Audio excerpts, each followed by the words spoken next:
With me in studio is Dan Perry, an international affairs analyst and the former Europe and Middle East editor at the Associated Press. Thank you for being with me here this afternoon.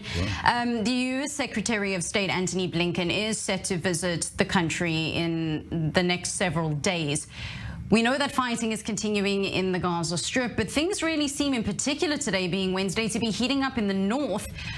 Is the U.S. concerned that Israel could be battling two fronts, and is it prepared to really step in, apart from some of the aid and the support and the backing, to put an end to some of the fighting? I think the U.S. as a friend of Israel should be concerned about two fronts. All Israelis should be concerned, which is not to say that it might not become inevitable. Reportedly, the U.S. is the reason why Israel did not voluntarily open up a second front in the early days after October 7th, when Hezbollah first got involved. My strong suspicion, and I don't know, but my strong suspicion is that indeed they want to compel Israel to continue to hold back despite the increasingly outrageous provocations of Hezbollah. There is an argument that Israel would be wise to do that in order to maintain the moral high ground towards the diplomatic effort to get the world community, led by the U.S. via the Security Council, to implement its own resolution 1701 from 16 years ago, forcing Hezbollah to withdraw from the border to north of the Litani. And the U.S. also clearly is concerned about the numbers of civilian deaths in Gaza. They've made no secret of that. Their impatience grows, and it can be expected to continue to grow as we approach an election year with main constituencies for Biden, the Muslims, the progressives, the youth, and the African Americans, by every indication, not supporting Israel in its current tactics. Well, you mentioned the United Nations, and metaphorically the body is coming under fire predominantly by Israelis, as well as the Israeli ambassador to the United Nations. But Israel is saying that they will not work with UN officials who regurgitate Hamas propaganda. I'll also remind the viewers that earlier in the broadcasts we were listening to proof that was gathered by the IDF and the Shin Bet of Gazan residents saying that UNRWA is actually being run by Hamas officials. So just how much leverage anymore does the world body seem to have? It's one thing the United States being on Israel's side and giving us support, but at the end of the day, it also comes down to whether a ceasefire passes, and as you mentioned, the UN Security Council and Israel's image abroad, which we know is really a hard line to try and shoot in any positive direction. I think Israel could do a lot more to improve its image abroad, which is not to suggest any naivete about certain demographics abroad that will never listen to Israel and are fundamentally anti-Semitic.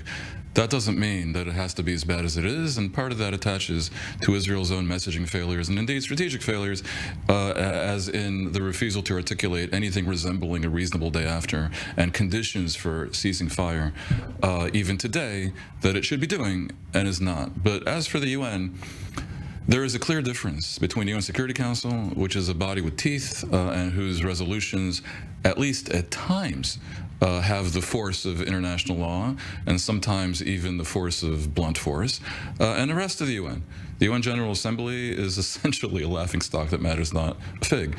Certain U.S. UN bodies do matter more than a fig, like the World Health Organization. I wouldn't scoff at that. As for UNRWA, yeah, and the day after, which hopefully will come sooner rather than later, and hopefully will include the removal of Hamas from power in Gaza, it should probably include replacing of UNRWA with something else, because the degree of their acquiescence, and I know they're in a difficult position, but the degree of their acquiescence to Hamas and in general, almost everything about UNRWA from A to Z is no longer admissible. And I think Israel has every right to demand a change on that front. Do you think that Israel should be focused right now on still trying to push for the extension of the Abraham Accords and making peace with the so-called big fish in the region, Saudi Arabia?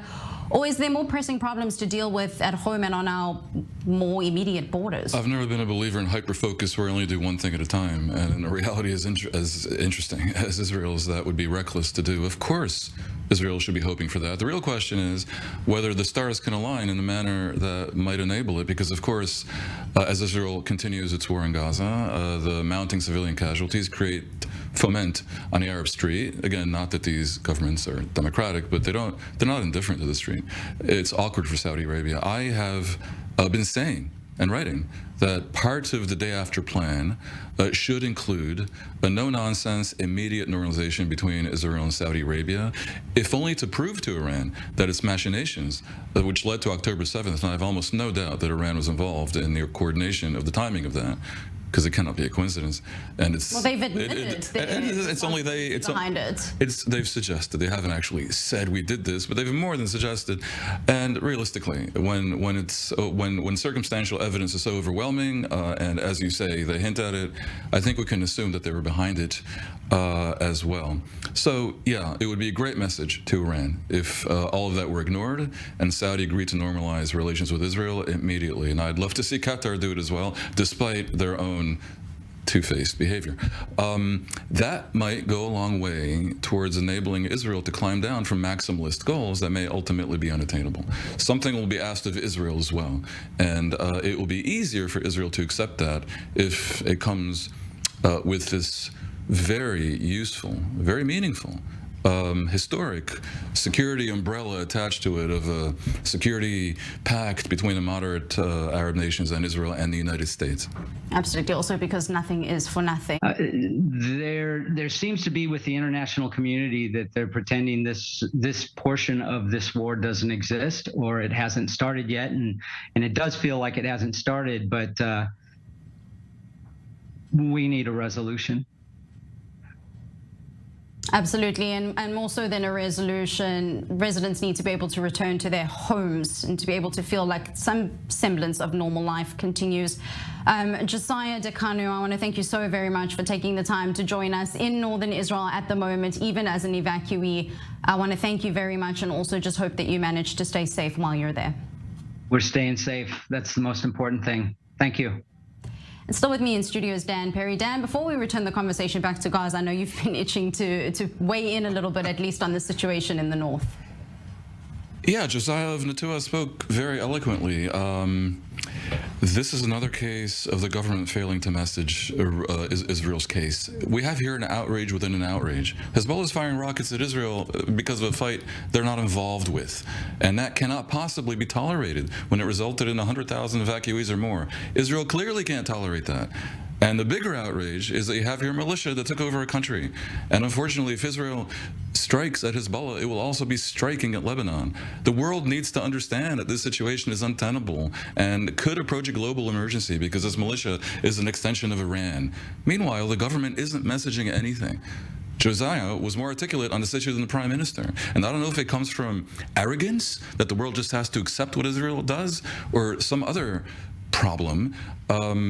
But Israel needs to prepare world public opinion for a move against Hezbollah, which I fear, and I really am not a saber rattler from studios, but which I really assess is inevitable if this continues for much longer, and even at this point.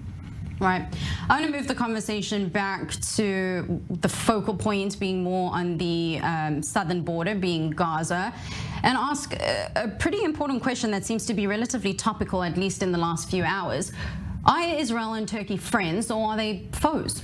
Now, the two recently rekindled ties after years of tensions, but the latest war in Gaza is proving to be a major spoke in the works. Today being Wednesday, Turkish President Recep Tayyip Erdogan says Israeli Prime Minister Benjamin Netanyahu is akin to Adolf Hitler. This really seems to be just the cherry on top of the cake. Erdogan is ridiculous. I mean, it gets to the point where it just has to be said. I don't know what's motivating him, if he's lost his mind, or if he has some calculation of really becoming a charter member of the emerging global axis of evil. But whatever it is, it's preposterous. We're talking about a president who has eviscerated democracy in his own country, who massively oppresses the Kurds, whose leadership is in jail, who has all his political opposition, including judges and journalists and generals, in jail. Who has done enormous damage to Turkey itself, who occupies a swath of Syria, who just assisted Azerbaijan in committing the biggest ethnic cleansing since World War II upon the Armenians of Nagorno-Karabakh. And he has the temerity to compare Netanyahu to Hitler and Israel to the Nazis. I mean, good Lord. Netanyahu is far from perfect, and I have been a frequent and loud critic, but he is Mother Teresa compared to this pathetic wannabe sultan. Well, we do have to evaluate, because it is going to be questioned in particular now, of what happens to these rekindled Israeli-Turkish ties. In particular, that the common phrase, or at least rhetoric regarding this, is that Turkey holds a very geopolitical strategic position. It's a NATO ally. It also is in bed with Hamas. It also hides a lot of their operatives or terrorists in its own country. It assists the Mossad when taking down Iranian spies and proxies in the region. And it's also got very close ties to the Middle East. But just, do the benefits here sort of outweigh the cons? For Israel? No, Yes. Israel doesn't want to destroy its relationship with Turkey. I think Israel basically needs to outlast Erdogan, because the Israeli people and the Turkish people are far from enemies. Turkey, unfortunately, is saddled with a highly problematic president who's doing enormous damage to his own country and to its relationship with a lot of its would-be economic and strategic allies, from the U.S. to the Europeans to Israel. So where to from here? I think Israel probably needs to ignore him, frankly.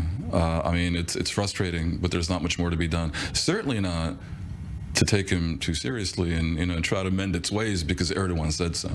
So is that the advice, or at least opinion, on just Turkey? Because we know that Israel can't just ignore what's being said, at least internationally. It does need to up the pressure on making sure its PR campaign is at least somewhat there. I've been saying this throughout, of course.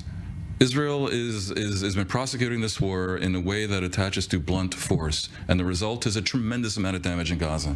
And if you're going to do that, and it may be the only way, but also you could argue there are other ways, one, you're blundering into exactly what Iran wanted. On October 7th, Iran wanted Israel to invade Gaza and to cause massive damage and to have its reputation shot from coast to coast. And that is what has happened. A lot of people weren't against it. But now that we're there, Israel needs to articulate a day-after plan that is not eternal Israeli occupation, and to constantly be messaging the conditions, the reasonable conditions, under which it would lay down its arms. Why on earth the government does not go on global television in a major news conference that it ensures, and there are ways to ensure this, are covered by everyone, and says, we're willing to end the war today, but today, and to pull together a massive Marshall Plan with all our friends for Gaza today, if this terrorist group hands back the hostages and returns Gaza to the Palestinian Authority, which they took by force, Gaza from the PA 16 years ago. Why don't they say this?